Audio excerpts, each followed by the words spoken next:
All right, it is day one of Year of the Fire Horse, and we're kicking it off with the Flat Earth video. What better way to start the Year of the Fire Horse than with going Flat Earth? I don't really think of this as a Flat Earth video. I'm not really going to get into trying to convince anyone that the Earth is flat with like the calculations, whatever. You can do that on your own. I think this is to me, it's more of an alchemy video. It's a video about why, like the way using our having trust in our senses and using that to guide our life. I think that's a lot of what alchemy is about. I think that's a lot of what my website is about. It's on the surface a hair loss website, but there are a lot of underlying themes, and one of them is trusting yourself, trusting your senses, and not listening to what other people tell you is true about the world. What's true about your hair loss? Oh, it's genetic, it's hormonal. Like, well, it just blinds you to the obvious truth, like that it's clearly head shape. You look at toddlers, you look at adult men, they have the same skull shape features, and hair growth pattern is just, once you look for it, it's like it's totally obvious that the head shape determines the hair growth pattern. And I think this is representative of a larger problem in society. We bow down to the high priests and priestesses of modern science, and we're blind to our own, just blind to the reality. And I think it's because we inherently don't trust ourselves. There's a confusion there, and that's really what this video is about. Yeah, I'm not going to get into like the calculations or whatever, but of why the Earth is flat or round or what. But like I did it for a year. This is a photo that I took 6 inches off the surface of the water at the San Francisco Bay, and I took a lot of these photos, but this is my best one. And it shows a lot of problems, like if you think that the Earth is a globe, or if the Earth is indeed a sphere with a radius of 3,959 miles. Yeah.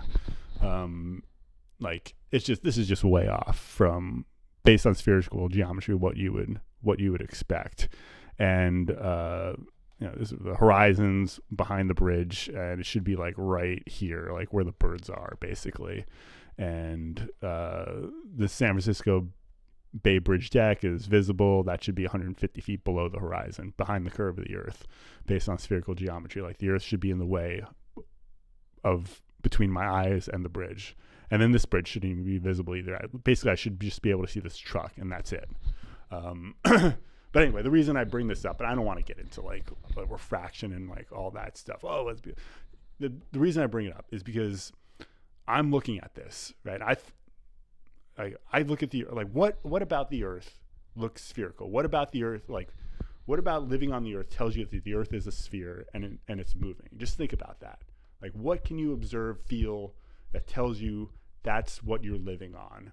And the reason I did this experiment, one of the reasons is like I want to, like, can I really not see a curve? Or, like, is it really not evident if I enhance my eyesight and I zoom in, can I actually see the curve based on perspective of how things are sinking and rising above the horizon?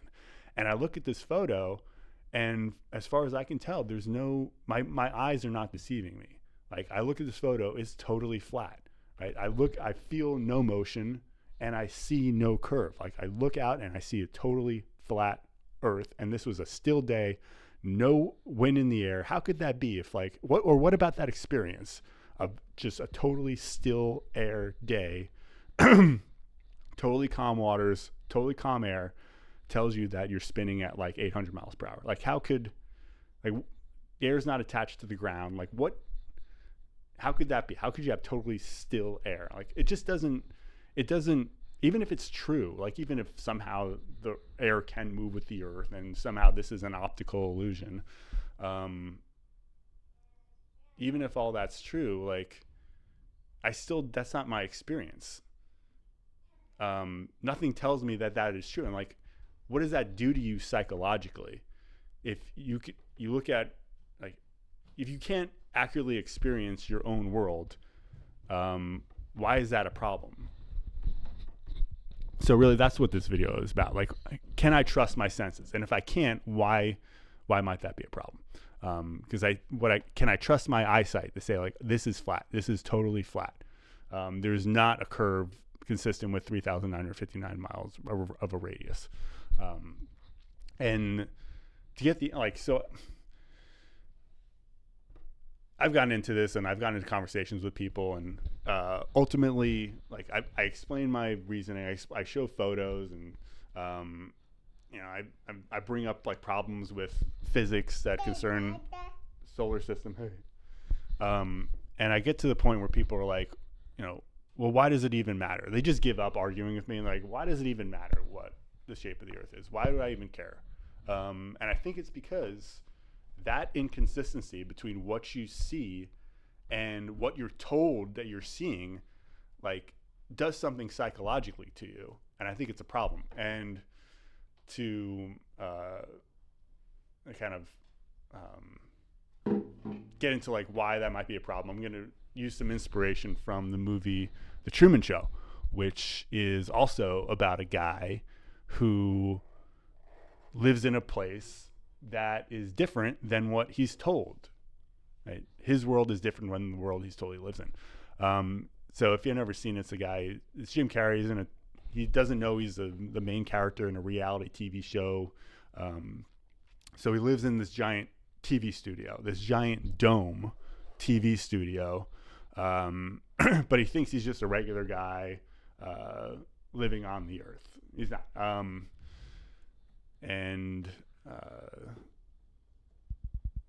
He's got to stay. He lives on an island in this dome, and the problem is like, well, not the problem, but like, for this to work, in order for you to have some guy to live his entire life, like he's like 35 here, so he spent 35 years just living on an island in this dome when he's thinking he lives on the Earth. Like, how do you get this guy to just stay on? He's got to stay on the island. If he goes off the island, then he's going to figure out he's in a dome, and he's going to figure out he's on a TV show. So you got to keep him in the dome. And how do you do that? And you can't really like physically restrain him. Like, you can't force him to stay in the dome. And as an adult, as a kid, you can, because he has to do everything his parents say. But when he's an adult, how do you get him to stay in the dome without forcing him? Because if you force him, he's going to figure it out. He's going to get suspicious. So you have to like manipulate him somehow, right? You have to mess with his brain to make him stay in the dome voluntarily. So how do they get him to do that? That's what I find fascinating, and I think that relates. That's what I want to talk. That's what it relates to the answer, like, or the question of like, why would someone make us believe that the Earth is flat when it's really not? Because they make him believe that he lives on a globe, even though he lives in a dome. They tell him, you live on a globe that corresponds to this map. And this is a scene where he's a kid. He's in like, I don't know, 5th grade or something. He announces to his class he wants to be an explorer like the Great Magellan. And then school, doing what school typically does, it crushes your dreams, and your soul tells you, science, don't bother exploring, because science has explored all of your world and there's nothing left to discover. Your world isn't, science has figured out all the interesting things. So just listen to science, and don't bother going out and exploring. But anyway, the interesting thing here is that like they tell him that he lives on a globe, right? That corresponds to this, but they could have told him anything. They could have told him that he lives in a dome. Right? He wouldn't know otherwise. He would just accept it. You're in a dome with no like you just have to stay here forever. Like he doesn't know, like he doesn't have to know about all this stuff. But they tell him that he lives on a globe, which I find interesting, even though he lives on in a dome. Why? Why would they tell him he lives on a globe? I got some ideas. I think that's part of the manipulation. What up next? So I think what it does is it tells Truman, or teaches him, not to trust his senses. All right, so this is his world. He lives on this island, and then here's the sun. The sun's just a circling light in the eye. But if you think about it, Truman doesn't, when he looks at the sun, he doesn't know it's just a circling light in the sky. He thinks it's a giant fireball that's 92 million miles away. right? And he thinks the stars are billions of miles away, but they're just lights on the ceiling. And he thinks the moon is 230,000 miles away when it's really the office of all the TV executives that are manipulating him, right? All these objects are not huge things that are really far away. They're actually small things that are within his own world. But he doesn't see that because he's taught from an early age that this is his world and he lives in the solar system. And these things are these things that he sees in the sky are just these giant things that are really far away. He just accepts that reality. What does that do to you? Like, it's just like, because when you look at, like, how could you look at a light in the sky and think that it's really far and huge when it's not? Like, there's got, on some level in our psyche, we have to know that we're looking, or think we're looking at a small thing that is close, but we're told that it's not. And so, like, that creates this cognitive dissonance where we're like, we can't really trust our senses. That's what we have to conclude. Like, we can't trust, we have to rely on other people to tell us what to think because we're some way defective. And I think that's the problem. So there are other ways that they manipulate Truman. So they instill this convenient fear of water in him by killing off his dad when he's a kid.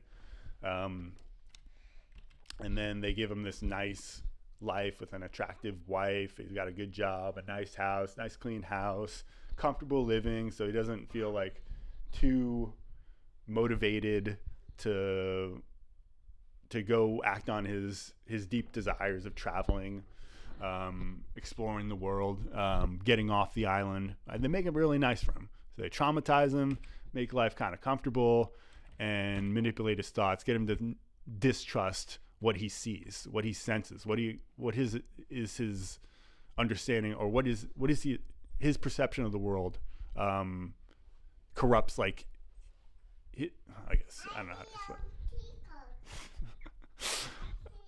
Right.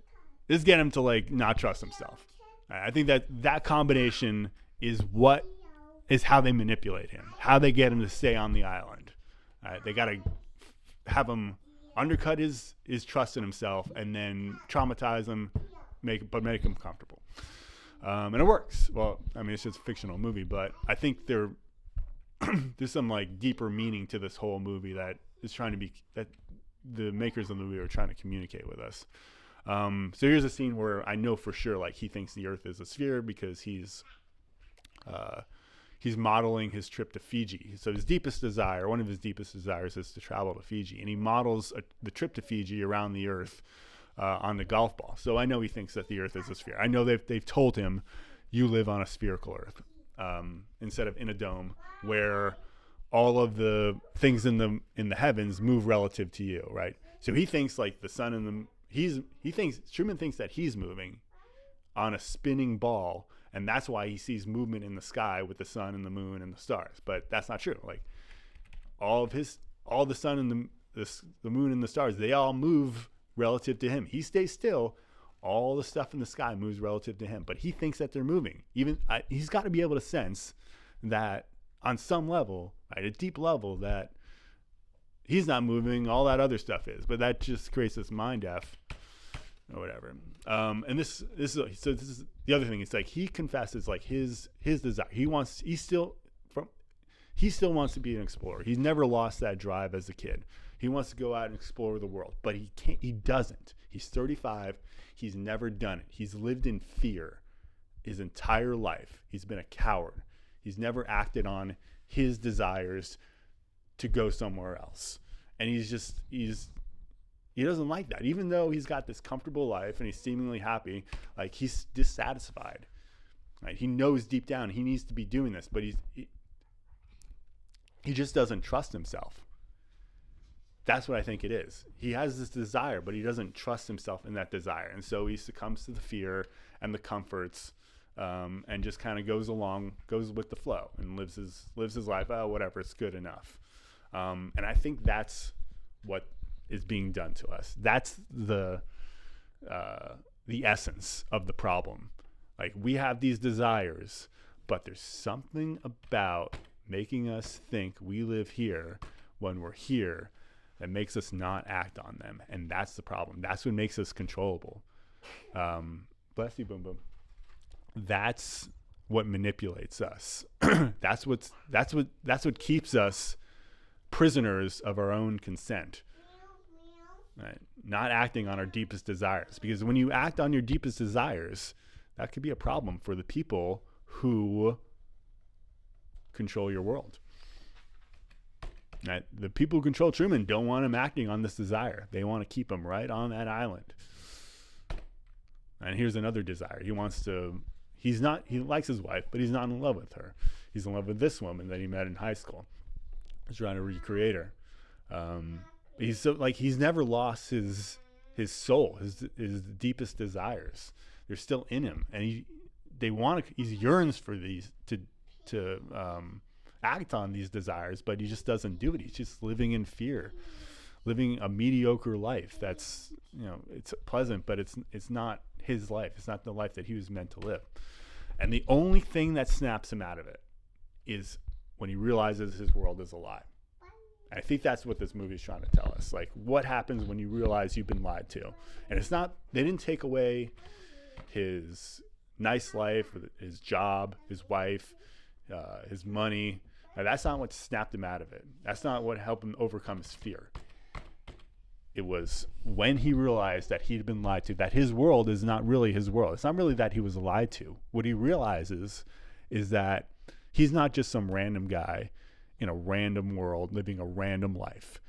Rather, he realizes that he is the center of his world, and that his world was created for him. And he always had this underlying sense that something was wrong, right, with what he saw and what he felt, like, or what he knew deep down. There was some disconnect there, and they allude to that in the movie in subtle ways, but it's when he realizes that he's the center of the world, his world. When he starts to realize that, then he starts to trust himself. I think that's the change.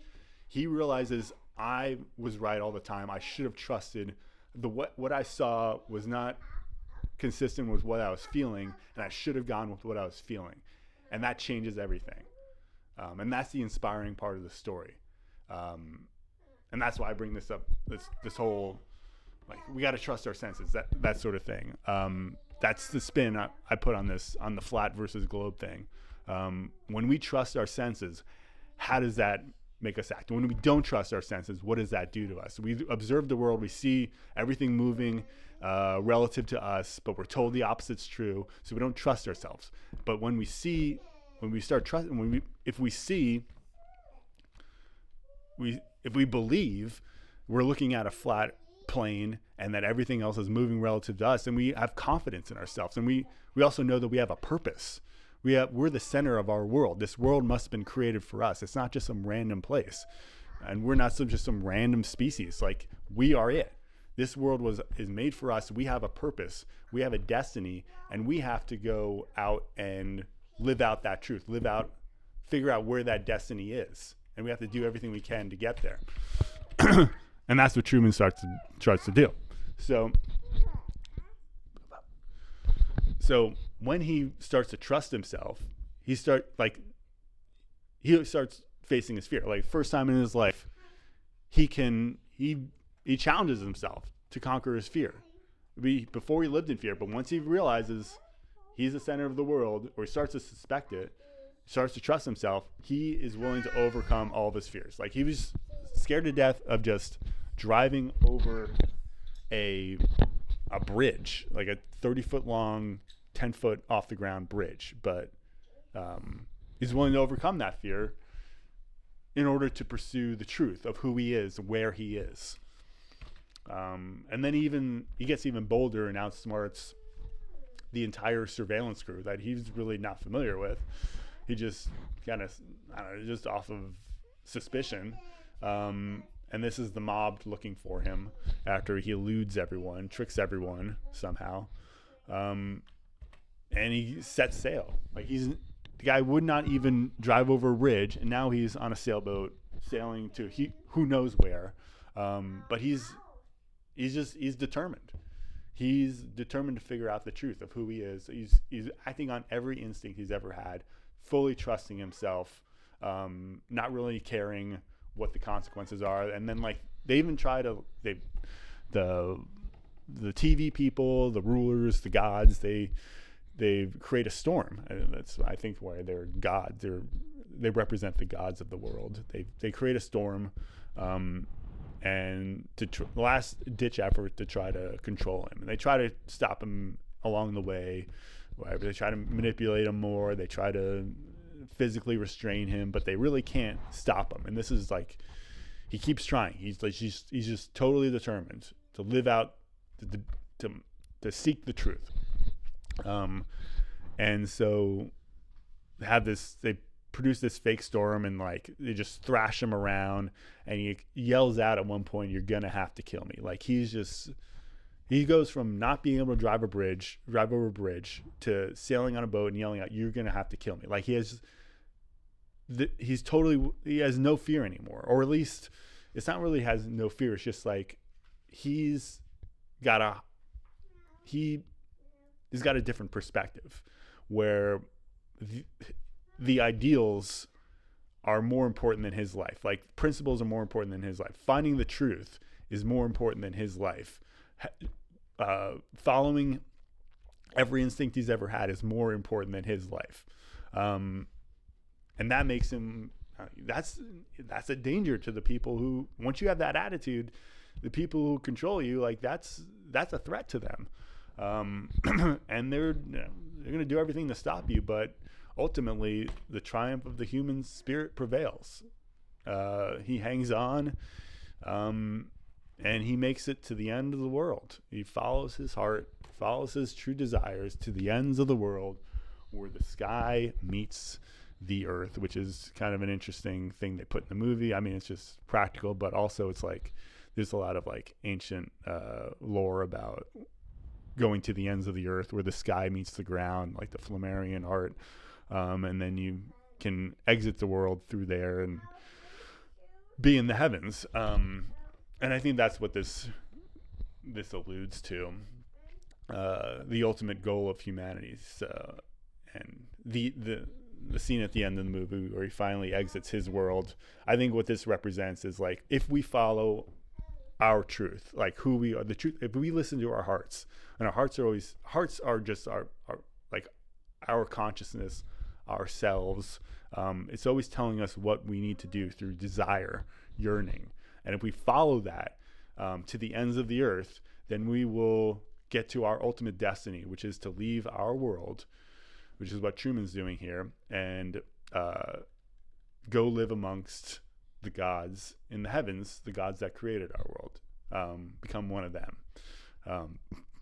And yeah, I think that's the way we get there is we have to live out our truth, the truth of who we are, and just live it out to the extreme. Go to the ends of the world, go to the extremes, do everything we can, without any regard to like what could happen to us, what the risks are. If we're willing to do that, then we will get here. Right?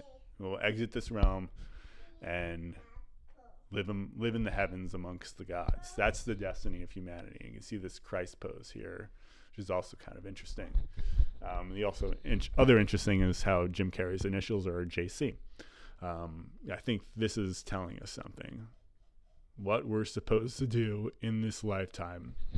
And it all comes back to trusting ourselves and trusting our experience, trusting our observation. What are our senses telling us? We have to be able to trust ourselves to get here. And having people tell us that, what's true when our senses are telling us what's something different is going to screw with our heads. And it's going to make us live in fear and make us accept safety, sell out our dreams for a guarantee, basically. And I think that's a problem. I think that's bad. I think we have to be, like Truman, willing to risk it all in pursuit of our destiny. And that's the answer. Like, why would someone want you to I want you to believe that the earth is a globe when it's flat. It's to control you. It's to manipulate you, to keep you from getting here, or at least make it more challenging for you to get here. And I think that's something we have to overcome. And so while I'm not trying to convince anyone that the earth is flat or whatever, but that's exactly what I have to believe, right? If I want to fully trust my instincts, what I'm seeing, what I'm experiencing, and trust my heart to get me to where I'm supposed to be in this lifetime, I have to believe in the flat earth. I have to believe that I am or at least I'm on a motionless surface, and then everything else is moving relative to me. And that's how the alchemist perspective, that's how they viewed the earth, and that's how they understood how to live in line with what the truth of themselves, but also like just the natural earth energy. And they like, once your observation of the stars and how things behave on the earth, and how the earth energy relates to the energy, how it changes with the energy of the cosmos when they change, that all gives you value. That gives us valuable information, and that's information that's been totally lost. And I think it's important. I think we need to go back to that, and that's really a lot of what this channel is I'm trying to resurrect the old ways of doing things. And I don't have a lot of information. Like I'm not well versed in the zodiac and astrology, but I want to be, and I want to be able to rely on my observation, use my observation more, and stop relying on these high priests and priestesses of science who are, I think, they're just. I don't have anything against doctors. I think they're just lemmings of a system that's corrupt, and they don't know any better. The whole medical system is run by someone or something that is trying to keep us on an island our entire lives. It doesn't want us to pursue the truth of who we are and where we are for some reason, for the purposes of controlling us or making it more challenging. I'm not really sure. But I think this is the Ptolemaic map of the world, and this is true regardless of whether you believe in a flat earth or a solar system. Like, this is just truth. Like, you watch how the luminaries move and the corresponding zodiac, and understand the energy change and all of that, then you're going to make your life better. You're going to be more consistent with the energies of the earth. You're going to be more intuitive. You're going to be able to figure things out. And that's what I want to do. Like, I want to figure out this hair loss problem, not because it's just the cosmetic reason, but I think it's representative of like a truth that we're supposed to seek. That's why I find it so interesting.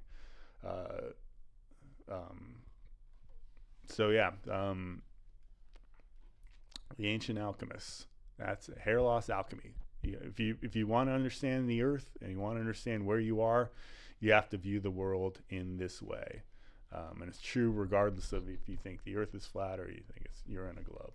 And the other reason I bring it up today is because it's Lunar New Year, and in the spirit of the Truman Show, I think the new year has a lot of that same energy. So yeah, the fire horse. I don't know if this is like who these people are, like the ultimate authority on astrology. They're probably not, but I thought this was an interesting description of the year that we're in. So the fire amplifies the horse's natural independence and restlessness, creating a powerful drive for freedom, self-expression, and breaking away from limitations, which is exactly the inspiration that I get from the Truman Show. Right? Truman yearns to be free, but he never does it until he awakens from his false reality and rebels, and fully expresses himself. Right? He desires to be an explorer, and discover his world, which is just a natural inclination for all of us.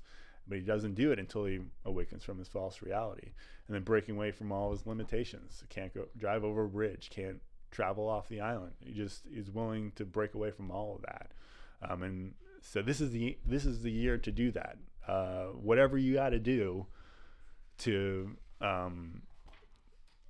pursue these ideals for the year. And I think for me, when I started trusting my senses and start thinking for myself and basing my understanding of where I am and what I am off of what I can see and observe, and I stopped listening to all the authorities and started trusting myself. Like there's something in me.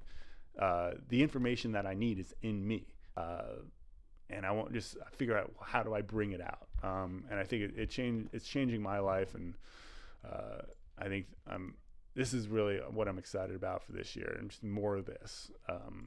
I'm in a place where I'm fully willing to go Truman. And that's really, I don't want to live like Truman before he realized he was in a false reality. I want to live like him afterwards. I think we all do deep down. We yearn for these things, and this is a year to do it. More fire horse years often coincide with upheaval, cultural shifts, and bold collective movements, right? I want to be part of this, a bold collective movement